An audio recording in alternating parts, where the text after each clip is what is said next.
தஞ்சாவூரில் அண்ணா சிலைக்கு பாஜக கொடியை மர்ம நபர்கள் போர்த்தி சென்றதால் அங்கே பரபரப்பு ஏற்பட்டிருக்கிறது.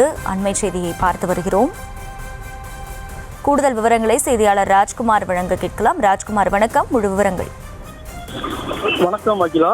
அதாவது தஞ்சை பழைய பேருந்து நிலையம் அருகே பேரறிஞர் அண்ணாவுடைய சிலை பல ஆண்டுகளாக நிறுவப்பட்டு அந்த இடத்தில் வைக்கப்பட்டுள்ளது. தற்போது பார்த்தீங்கன்னா இன்று அதிகாலை அளவில் மர்ம நபர்கள் பேரறிஞர் அண்ணாவின் சிலைக்கு பாரதிய ஜனதா கட்சியின் கொடியினை போர்த்திவிட்டு சென்றுள்ளனர். அவர்கள் யார் என இதுவரையும் தெரியாத வகையில் போலீசார் உடனடியாக அந்த அருகாமையில் உள்ள சிசிடிவி காட்சிகளை கொண்டு தேடி வருகின்றனர். அந்த மர்ம நபர் எதற்காக அந்த அண்ணா சிலை மீது பாரதிய ஜனதா கட்சி கொடியினை போர்த்துவிட்டு சென்றுள்ளார் என்பது பற்றி தெரியவில்லை. தற்போது இங்கே தஞ்சையில் பழைய பேருந்து நிலையம் அருகாமையில் உள்ள இந்த அண்ணா சிலையில் இந்த பாஜக கொடியை போர்த்துவிட்டு சென்றுள்ளது தஞ்சை மத்தியில் பெரும் பரபரப்பை ஏற்படுத்தியுள்ளது. அகிலா,